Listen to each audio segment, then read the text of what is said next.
What's going on, guys? This is Chris here, and in today's video I'm going to be showing you how to hit a slice serve in tennis. Let's check this out.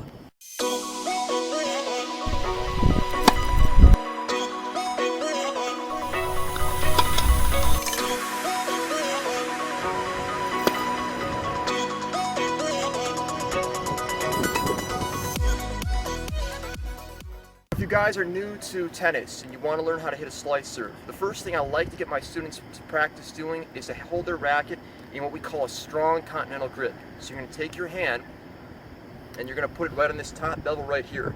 It's important that you have the index knuckle on top of the racket because this is going to keep your racket strings closed at contact. And what that's going to allow you to do is to hit through the ball and get what we call slice on your serve.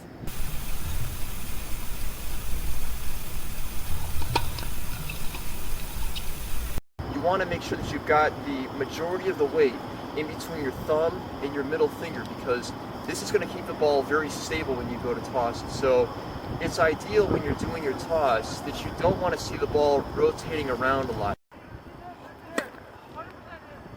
So what I'm going to do when I go to do my toss is to toss up and catch the ball. I want to just get good with this right now. Toss the ball up and see if I can get it to land right back in my hand. If I can do that, it means I have pretty good control of my toss. Another trick you can do is you can take your racket, you can put it on the ground like this. Now what you're going to do is you're going to take your fingers here, you're going to toss the ball up, and you want to see if you can get it to land. Look at that, right on the racket strings. Right, so now that we've talked about the kind of grip you want to use and also how you want to hold the ball for your slice serve, we're going to now take a look at the technique. And the first thing you're going to probably want to notice here is that I'm going to bounce the ball a specific number of times. Now when I'm playing, I normally will bounce the ball 6 times.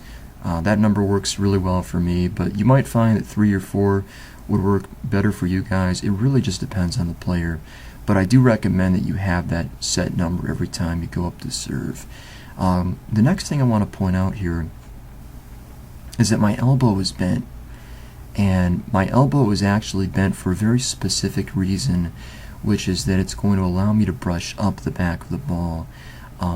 Being able to brush up the ball with when you're serving is really important because that's going to give you topspin or slice, and basically that leads to ball control.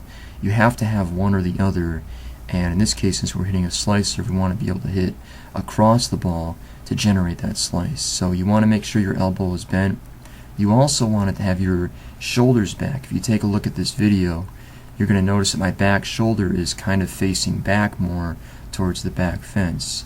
And the reason for this is so that I'm not opening up my shoulders too early.